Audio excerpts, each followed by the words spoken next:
Welcome to Fusing the Unfusable. Today's episode is special. We have Angeline Lodhia-Shalabi here with us. I'm going to introduce you. Angeline is a dynamic entrepreneur with a robust background in media and advertising technology. She began her career in London, where she quickly made her mark in the corporate world, working with industry giants such as Virgin and WPP. She's recognized for her entrepreneurial spirit. Angeline successfully launched multiple AdTech startups that thrived across the APAC region from her bases in Hong Kong and Singapore. And she's an award-winning business leader. She's broadened her portfolio to encompass a variety of ventures. She founded Angeline LS Consults, a media and AdTech consultancy, and launched Daily Grow Rituals, a wellness initiative.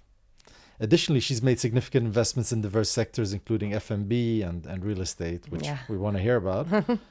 So over a year ago, you relocated here to Dubai with your husband, who I know very well.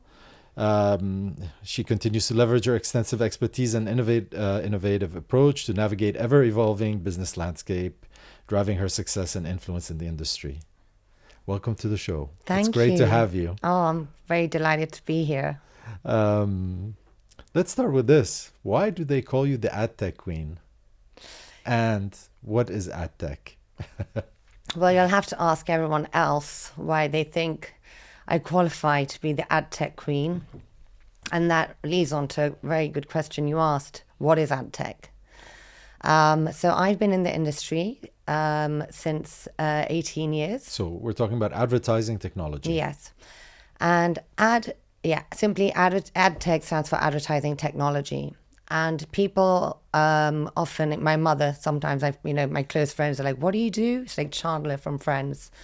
And quite simply, advertising technology is what's used to deliver, create, measure, track advertising. And as we all know, digital advertising makes up over 80%, especially with the social media giants. Now it does, right? So the numbers weren't like this 10, 15 years ago. No, there was lower, I'd probably say 50, 60% or 40%, even 50% digital, a lot on mobile, the era of the mobile, we all remember. And I think that's what exciting thing about advertising and media is. It's a huge ecosystem. It needs tech partners. It needs great leaders. It needs a lot of talent. And it needs a lot of regulation. And the aim of the goal is to make sure that we deliver good solutions to the brands, small or big. Profitable. Of course. Preferably. Well, sometimes, it could be a branding campaign, So whatever their KPIs are, it's our job to make sure we're providing the right platforms, which there are thousands of. If I showed you a diagram, which would be impossible to fit into like a normal wall. But it just shows it's an evolving market. And, the year of the mobile, the year of Web3, the year of AI. And I'm sure there's a lot more to come. So we're in the year of AI right now, would you say? Yes. I personally feel AI has already been using without realizing. And now this label has got people quite excited, some people scared. And I like to call myself a tech optimist. Because I do believe technology is integrated in every part of our life.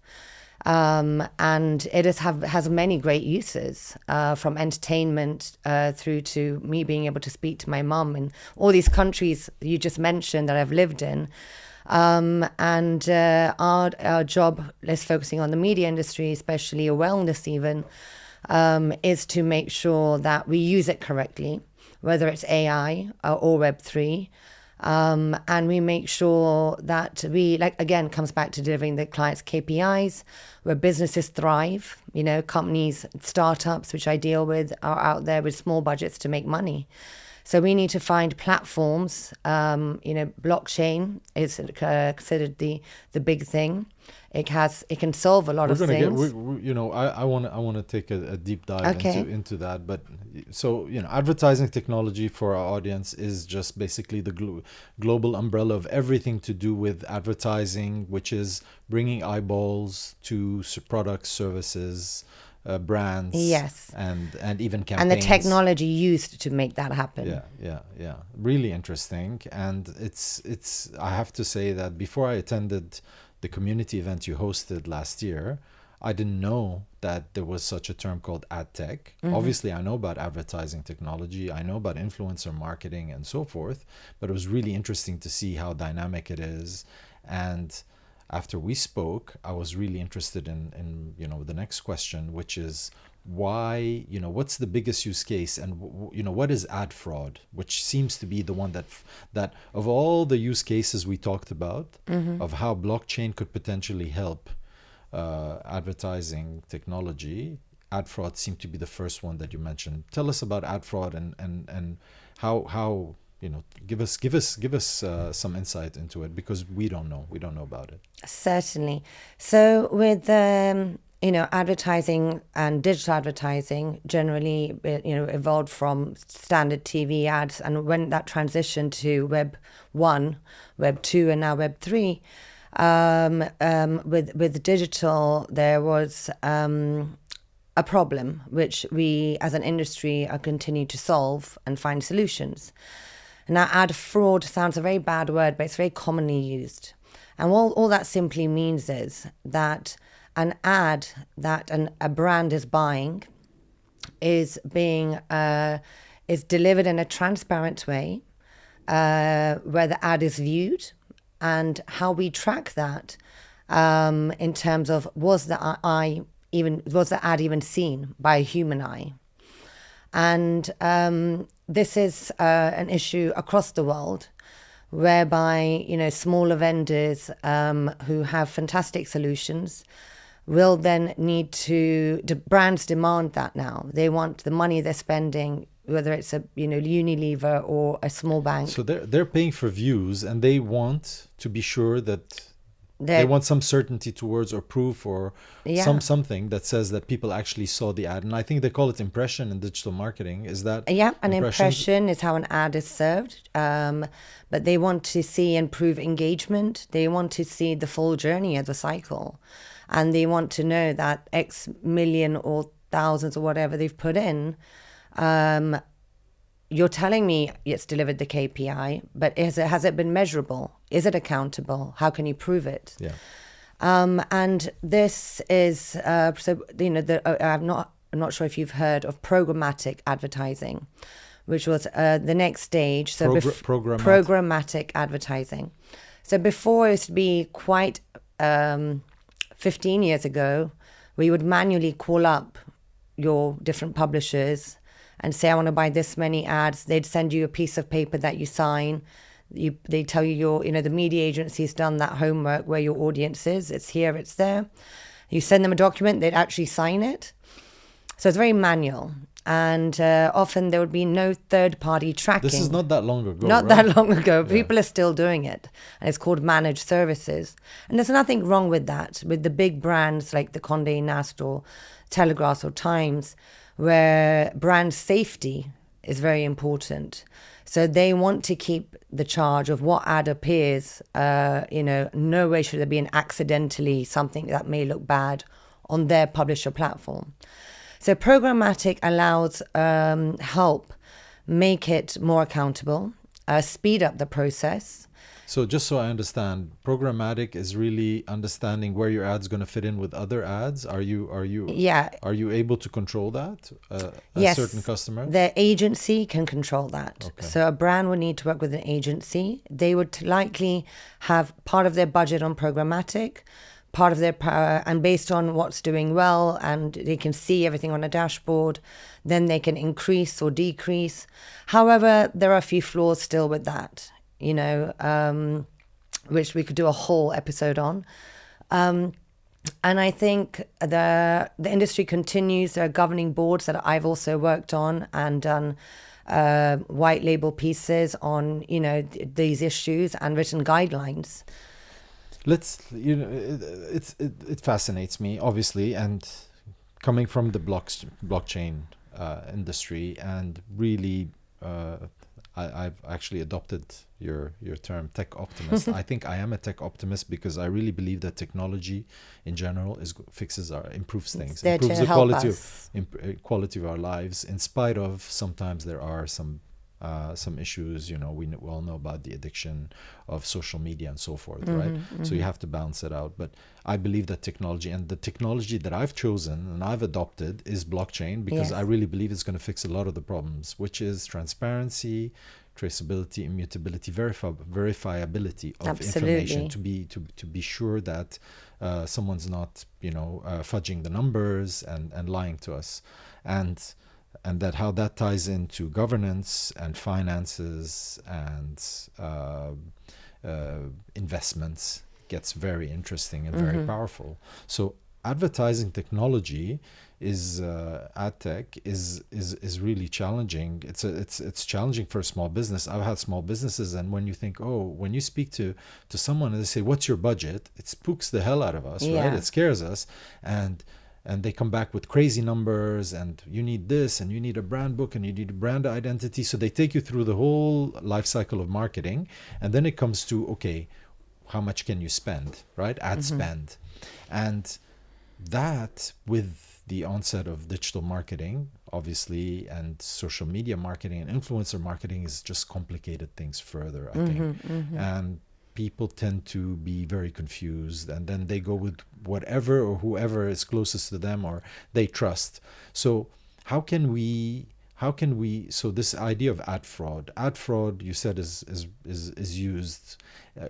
Let's dig into it. Like what It's because to tidy up what you just said. We need ad fraud is happening. Your ad may not be seen. It's below the fold. so they've charged. So would you say ad fraud is they've charged us for impressions, but no one saw A it? vendor has, yeah. You'll still be charged, but that's called, it's common, And that's why, as an industry for forever, and we continue to, which is why blockchain is very much of interest, is to keep on finding good initiatives, solutions that are cost effective.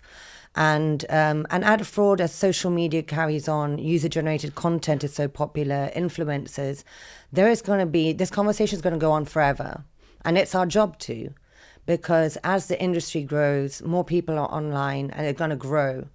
And we need to ensure forever that the best practices are there, and make sure we explore all the options that are there, including blockchain. So before we get to that, just, we live in Dubai right now. Billboards. Some of these billboards on our highway cost millions of dirhams to place there, and they're valued at that price based on the number of eyeballs or cars, right? So advertisers are able to, besides size, right, say this much traffic is supposed to go through here. Correct. With digital marketing, we're able to get a more accurate number in terms of how many people actually viewed the ad, right? And the part that I struggle with, and the part that I want to fix at some point, is how do we then, there's a difference between viewed ad and then did the ad actually deliver? So if I'm advertising for a product, a commercial product, e-commerce or a service, did these ads actually help the sale, right? Right now, the way, or lead to a sale, right? And there's ways of tracing through pixels and various technical things that I think are workarounds. But I think that the promise, the way that we get excited as business, so I'm speaking from a business perspective, when we create an ad or we post online, we're looking for that engagement. We're looking for those views. We're looking for those numbers to go up, that virality. And going viral is something that's it's like the Holy Grail. the Holy Grail or the El Dorado. Everyone's looking for that, and there's actually no real solution. It's just pure luck, right? Yeah. It's a bit of pure luck. So what you just mentioned, there is a proper word called the accreditation model, and which is pretty impossible. And I want to tell you an interesting story, which was you in my industry, you hear it a lot, and I've said it at many conferences, and And I heard someone say this for the first time. So that consumer journey, they wake up in the morning. Unfortunately, we go for our phones first. You might see an ad. Nowadays, our phones listen to us. We're planning a trip to Japan. And then as you get dressed, you're on your way. You see that billboard, promoting maybe a different destination. And you think, oh, I need to book that holiday. Then you go back on your phone and it starts showing you Japan deals. And then anyway, you get to work. You put your phone away. Lunchtime, you might read a magazine or just go back on your phone to browse something. So throughout your journey, then you come home. You finish work, you've come home, and you're like, oh yeah, I need to, you open your laptop now, because often we open the laptop and put the phone away. And you go read your newspaper to see what's the latest news of whatever's of interest, and you'll see an ad there. It'll be a flight, it'll be a destination. And then you'll open the Google page and you'll type flight to Japan. So we have this saying of the last click is the winner. And for that reason, Google does take the last click win. But we have to take about the full cycle of the influence, all these things that nurtured the mindset. I don't like to use the word manipulate, but in the right way, Nudge. it is Let's nudging. call it nudging, yeah. You nudge it, and that's part of that funnel. If you want to do a brand awareness, so there's two types of campaigns. One is brand awareness. You do billboards. One is I want engagement, I want clicks. And I will base my performance based on how many engagements I got. So people can charge on cost per engagement, cost per click. Like you said, on the billboards you can't, but that is in the airports you can't. That is pure branding campaigns. So, and then there's social media, where you said the holy grail is to go viral. So the industry is so huge with so much opportunity, so many ways to do things. How? Let alone the creative side. Here we're talking very much on the operations side and execution. And that is of very much of interest, because that's where, as an industry, the responsibility is there. Am I delivering brand safe? Am I being accountable? Is the end client happy? And a happy client, it's a win-win all over. Then we get more advertising budgets.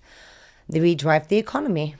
I'm very passionate about digital marketing, and I've read so many books and understand how the business model of Google works, and Facebook, Meta, and their models, which is, the more a post or piece of content is seen, the less the cost is per click, and so forth, and how they charge. It's really interesting, and their algorithms are always changing. And we've had SEO experts on the show as well, and there's so many things we need to do, and I think our conversation today is really around, we're trying to nudge it towards the space, because we are a community podcast for Apex Fusion. Yes. And we can talk about Apex Fusion, but it is really about what can we do to fix problems for the AdTech industry. And let's dig in a little bit here, because the people that are listening to the show, some of them are builders, some of them are entrepreneurs, some of them are members of our ecosystem, and they're thinking, is AdTech something that we need to look at as builders? Should we be focusing our attention, our eyeballs, or our energy on this industry, which is billions and billions of dollars, right? And see if we can get some adoption for it. Because as an industry, as a blockchain industry, we believe that blockchain fixes so many things, right? And we're so early, we're really early, and we're trying to find places where we can get traction. Absolutely. So do you believe that the ad industry, the ad technology can use blockchain to really fix a real problem? And what is that problem? Definitely. And there's a few brands who are already using it. And when I name them, they're all the big giants, because the problem is transparency, accountability. That is getting the trust and faith of the brand. So where their dollars are going, they want to know where their dollars are going, or how their ad spend. Yes, ad spend, deliver. Has it been delivered to the right person, and data security. Is and brand identity protection. So there's a long list, which and people get nervous, with everything that came out, and but there are the good news is, but more so in Europe, Northern America, and they have started testing blockchain to see how they can reduce and reduce fraud, improve transparency and accountability. And at the moment, the issue has been, which shows why only big brands are doing it, is because the current platforms that offer this solution have provided quite a expensive solution. So I feel the blockchain platforms that are offered. So cost has been an issue. This is really a good point. And yesterday, there was a roundtable with Mario Naufal where our team, our CEO was there, our chief business development officer, the president, the CEO of our council at Apex Fusion in Switzerland was there, and they were talking, and they said that there's so many experiments, there's so many of these, yes, and the question that we are asking ourselves, what does it take to actually convert one into a real application that's being used? And I think you said it, it's expensive. Often expensive, or I believe there's other issues in terms of user experience. Correct. A lot of these blockchain solutions are a bit clunky on the UX, not as user friendly, and expensive, and some of them are slow. Mm-hmm. So we're addressing that. We're trying to address that. Eventually, it will be solved, but it's a race, right? To who fixes it first. Yeah. And this idea of dollars, cost cutting and efficiencies in the news every day, right? But this idea of you're deploying this much capital of your capital to launching a product or launching a campaign, and then ensuring that you get the right result it's a big gamble, isn't it? It is, but this is how we've been operating all this time. And I think we will continue to. I don't think there's one thing that can come and immediately solve it. And the pace of how the industry is growing so fast, new players, new solutions, new platforms, which is fantastic. But we have the aim of the goal is to do, quality over quantity. And that's why I'm very keen to hear about, Apex, because I think if there is a platform that can work well with not just the brands, whether we talk of them as influencers or Unilever, make it a user-friendly experience, whether it's in user interaction, and keep the vendors happy, because it's a huge ecosystem where everybody needs a piece of the pie and needs, a piece of the pie. Yeah, I mean, it's hard to make everybody happy, and often designing products. It's a business.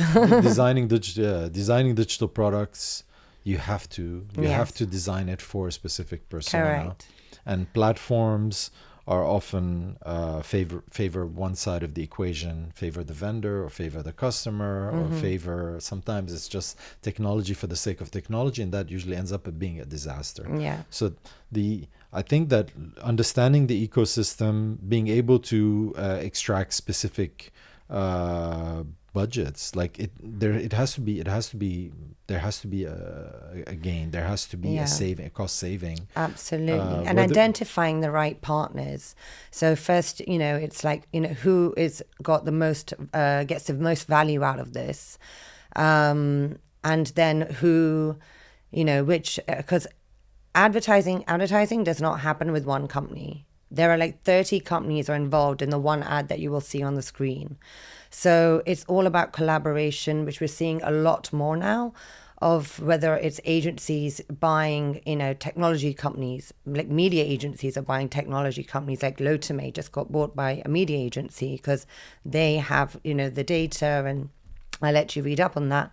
But very interesting M&As and takeovers are happening because we are heading in this direction where we need to AI helps speed things up, but that doesn't solve the problem of transparency, accountability, and all those things. And those problems, have been there. They've improved.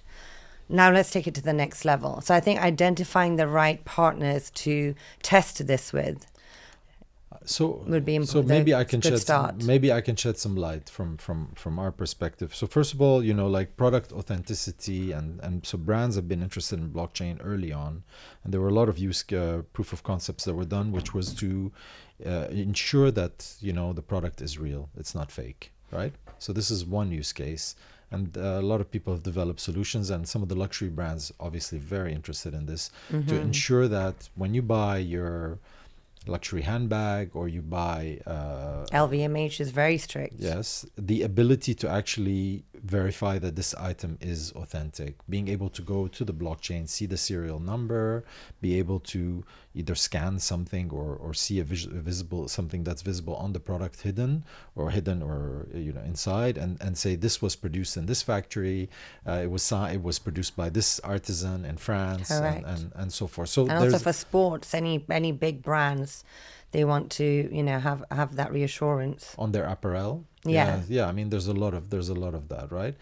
But in AdTech, I think it's really interesting is looking at it, like you said, it's a value chain, right? So it's not just one party. I didn't know it would be 30, but I wouldn't be surprised, right? You have the video, you have the content, you have the video, you have the text, and now AI comes in and disrupts everything, where literally I'm seeing even today, some platforms or friends of mine that are actually creating videos of themselves. So this is a friend of mine. He actually is he's so good that now he can allow the CEO of a company, let's say, to speak in multiple languages, and it's all AI. But it's actually it's a deep fake, basically. I was going to say it's a fake video. It's a fake, but intentional fake, right? Yeah. So that he could speak in like 6-7 languages, or without ever having to sit in a studio, except for maybe a picture.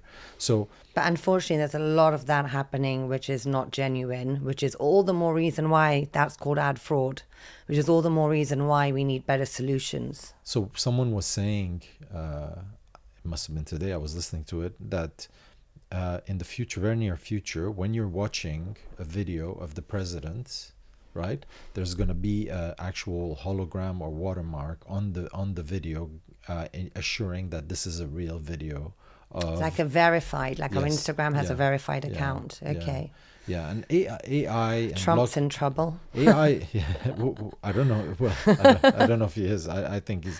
We're not going to go into politics here, but I think that AI and blockchain are really complementary, and there's talks about one enabling the other. We talk about AI agents. I was having a discussion with my wife about AI agents. She's in the communications business. And so agency comms for government and large businesses, and how their content, the president is going to a panel, needs talking points. The CEO needs to go. What does he talk about? How do you tie it back to the communication strategy? How do you generate that content, right? All that will be sped up by AI and so forth. That's it, yeah. The AI itself on its own, the LLMs and all the data that goes into it now is going to be verified by blockchain as well. Because if you claim that your model has all this data, and if it's fake data, then the result will not be reliable, right? Of course. So it's really, really complex. I love, and we discussed this, the influencer marketing piece, which is very specific, it's very niche. It goes from an influencer creating a piece of content. I like to call them content creators. Creates a piece of content and then promotes a product, right? And then there's a sale. How do we know that sale was generated by that piece of content? So there is a use case around using digital assets or NFTs for that piece of content that will then enable the customer to find that product in the store. And Yeah. and we could do a whole episode just on that. We should. But It's very exciting to my ears. yeah, I mean, the idea, I think, for what we're trying to do at Fusing the Unfusable is really to have these conversations, to spark interest, to create a forum and generate discussions around the next builders, the next projects, the next entrepreneurs that will use blockchain technology. Yes. And we feel that we're doing something very special at Apex Fusion that is really fixing a lot of the problems that the blockchains that have been created in the last few years are not addressing or have. We think we're fixing some of these issues, and we're hoping in the next year, as all our roadmap delivers all these features of our blockchain, we'll be able to go to the industry, go to the advertising technology players, and start to propose to them specific solutions to their problems. Yes. using our blockchain ecosystem. So this is really exciting, and it's going to happen in the next 6 to 9 months, I think 6 to 9 months or a year. And to me, and then so we look at industry, we look at big business, but then when you look at small businesses, and I start to think about the future and what AI is doing. So now AI, taking AI on its own and how it's going to transform the world we live in, right? A small business, like you said, an ad took 30 people, but in the future, one ad could be done with potentially a couple of AI agents and one person, right? Or maybe even just the owner of the business. Of course, absolutely. And that should be scaring the industry so much. So I imagine that's why they're looking at that. Yeah, so interesting few points there. I personally see AI as, the 30 companies will still be needed. Maybe not 30, say 15 for a smaller business. Max 5, you need an ad verification partner that you can tell to, a BMW or someone that, I've been verified. My content's been verified. Then you need an ad serving partner. What do you mean by that? So there are companies like IAS, Moat, which you need for as a vendor. I've done startup companies. So this is a vendor that's providing service to BMW. This is not a vendor. This is a company that tracks that you're serving above the ad. Your viewability rate is high, and along with the end of campaign report, when one of my AdTech companies, X, let's call it A. We would send a report with that, so the brand feels safe. That okay, but that's quite the basics. So just to explain it, so there was an ad campaign. It was won by your agency, let's say, and then at the end of the campaign, you go back to the customer and you provide a kind of report that includes this ad verification. Yes. That actually checks that these ads were. Yeah, but it's really basic level. And then there's governing bodies like the IAB, Internet Advertising Bureau, which is much larger, and I've been in much bigger projects, as I said, writing what is a viewability standard and what is this. But back to your question about how AI will speed things up. Before, what you had to say, hey, my head of operations, can you check? This will just automatically do fast. The efficiencies, like, again, I'm a tech optimist. It's not removing. Someone needs to be there to set, okay, we need this many, Matt needs to put it in, needs to build the creative. I think it improves speed and efficiencies, less error for mistakes. Like, oopsie, why did we appear on this news? We shouldn't have been around that news. So I think it's a good disruptor. So you think AI will help avoid such mistakes? Yes, it can. It can, but there needs people in order to avoid these things. There is still, people who still do, like I said, managed service, actually cherry pick their site as we used to. And it doesn't mean, it's going to be a slow transition. We've been using AI for a long time. But I think it's an excellent thing from a media perspective, purely for efficiency and speed. Now, what blockchain I see to do is that it's great, efficiency and speed. We need, it comes to the verification, which is not just a stamp of IAS or IAB. And blockchain brings, if we get it in a cost-effective way, the ledger system, the fact that it has a ledger system, and it's also fast, and it's very fast. So if we were to look at this use case, it is after the campaign, you provide a blockchain verification that the ads appeared here. Is that it? I think it would all happen in milliseconds using blockchain technology and the marriage of the efficiency. Well, blockchain, I feel, can be fast. My personal opinion, the marriage of blockchain to advertising tech. Now, AdTech already uses AI to speed things up and try to reduce errors. Blockchain will be able to, at lightning speed, I believe, be able to manage that whole execution from ad bought to ad delivered in a clean way. So settlement and payments and transfer of assets is something that blockchain does very well. Absolutely. Yeah.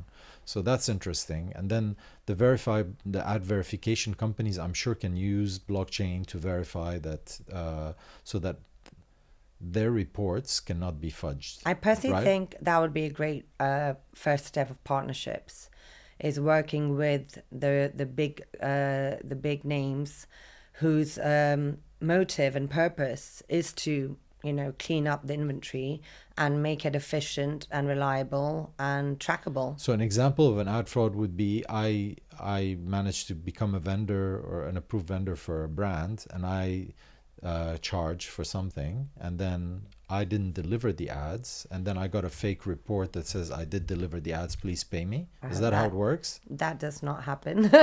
Well, I'd like to say I've never experienced that. So what does the ad verification partner do? So it's quite simple. There's two things. Brand safety. A lot of brands don't want to be around certain political news. So that is one big thing. My ad is going to be shown in a safe environment. And the second part is viewability. What viewability means that the ad was served in the, above the fold. So sometimes an ad will be served where you haven't scrolled down the page. This has been a problem for many years. Not been engaged with, but how can they engage? They didn't see it. So viewability is a very big thing, which we've been harping on about for 10 years. So the verification partner actually checks that? So viewability, yes, there is how do they do that? Do they actually take the time to look at the ads? They have a technology in place, which which has been approved by the Internet Advertising Bureau. That would have to be another whole episode of how that operates. But launching AdTech startups, have always partnered with them, because when going to pitch for business, and there's so many, especially fighting with the big giants, and you're a small business, you need to make sure your inventory is clean, your quality is good, your service is good. But at the back end, you're not having to hire so many people and invest in so much technology. It needs to be cost efficient for it to be reached to the masses. I don't think blockchain is anywhere near there. I think tests first need to be done. The right partnerships have to be executed. And I think the more tests with big brands are done, and as something is used more, prices come down. But we really need a technology platform that allows more companies beyond the Unilevers, the Nestlés. I think a FMCG company based here did the first ever test with blockchain. I don't know many more details other than that. It was through a big media agency. And so it's happening. But what? So why didn't they? Are they going through with it? Are they waiting? Are they waiting for others to jump on the wagon, or what's going on? Like I said, we need more conversations like this. The more people talk about it, the more case studies we have, and the technology becomes accessible and easy to use. the adoption of technology is when you talk about these big players, they are not the first adopters. So they wait to see the first adopters get on board, and then they're usually later in the chasm, on the curve. And So- actually, often if they find something this is going to kick off, they often go and buy it themselves and like to keep it, when you hear that all the time, startup companies then sell to Google or, Meta or something, because they identify that this is going to be very big and important to not just my clients and brand, and we need to give this to our clients. It's this idea, this point, I think is really interesting, and I think we've seen it in AI. I think AI is not really that new, right? Absolutely not. Until ChatGPT came aboard and scared everyone started to really launch their AI products, and now every day We've got more fraud than ever. I don't know, more fraud, but Well, fake news and fake videos, and I recently, recently saw that a whole ad was done for a very terrible reason, using stars, big celebrities, without their permission. I'm not going to mention, for a very terrible cause, and it was a fake video made, and it did its job, but there's an ethical line in advertising and media where they were not asked their permission to be a part of this, and someone in a whim did it very fast, put it out there. It would spread like viral. It went viral. But actually, that person got in a lot of trouble. A message was delivered, whatever the campaign message was, but the industry was furious, absolutely furious. and it's probably just somebody sitting on their laptop somewhere that did this, right? And it was a very political message, and I think at a very difficult time of politics, it is a responsibility of the industry who we deliver entertainment. I mean, I think news, there's a big change, and here we are on a podcast. The podcast like Joe Rogan's and all the other KOLs have changed politics in the US, and it won the election, right, over traditional media, legacy media. So the way we consume our news, so now podcasts, conversations are relied on. I rely on my news. I get my news from these conversations. It's funny. Do you mean social media? So I don't call it social media. I actually go on YouTube, or I turn on podcasts and I listen to my news on YouTube. I get my news from YouTube. I put on the BBC World. Yeah, well, verified news, and that's the British coming out. Yeah, the problem with legacy media is that they've been manipulating the news and being very opinionated. And right now, a lot of people just want fact-based without opinions, right? So that we can make up our own minds, whether we like or we don't like, or we agree and we don't agree. But that's a whole other topic. Yeah. Angeline, I want to ask you a question about the community, because we are a community podcast, and so you are involved in the AdTech community. I enjoyed the event. I met some interesting people. It was very cozy. Good. It was surprising. I didn't expect to meet so many people that are involved in this. What makes the community here in Dubai different than the one that you were part of in Hong Kong and Singapore? Okay, you can add UK and Asia Pacific into that. UK, Europe. How is it different? I mean, it's still evolving. It's the same people somehow that have kind of come here, right? Because all the people like myself have moved. Yeah. But there isn't. There's a way to go. And I don't want to get involved again the politics of it, but it is quite a immature market, and the whole reason why you saw such amazing bunch of talent in that room present. And their challenge is to get this region, and my challenges is to get it up there where UK, US, and APAC is. And these conversations. When you say up there, do you mean professionalism, behavior? Many things. Their style of doing things here is quite Middle Eastern. There is no legal wise, compliance wise, it's a bit different. Not a bit different. Am I allowed to say this? There's a lot of, oh yes, do you have my word? More relationship. No, but it's a lot of you have my word, whereas like we need to sign a contract because my CFO is not going to accept you have my word. Yes. And I think and that's accountability as well. It is. And I think here in the region, contracts do matter. Some people try to get around it, but it's not advisable, right? But then there are relationships do count. Yeah, relationships do count. But I imagine in this business where big bucks are involved, you need contracts, you need documents. Of course. Now, what it is, there's so many huge companies here, from the Tabbies, Etisalat, and everyone, but there's a mindset. There's people who worked there for a long time who used to a certain style and culture and way of doing things and of operating. And I think they're getting a bit like, oh, things are changing is my answer. Okay. Things are changing for the better, but I think it's a very top down, bottom up, and that's going to take a while to infiltrate these standards and questions.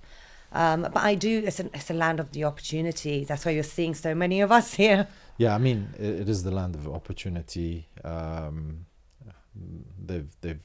The leaders in this country have been very good at creating an atmosphere and an ecosystem where business and a willingness to business thrives, and they set the example. They lead by example. So they themselves have businesses such as Emirates Airlines and all the other entities, and they lead, and they often are the big spenders as well. Yes. and big businesses, and I think that they've really impressed the world, right, with what they've done, and this idea of disrupting the legacy. They're not scared of disruption.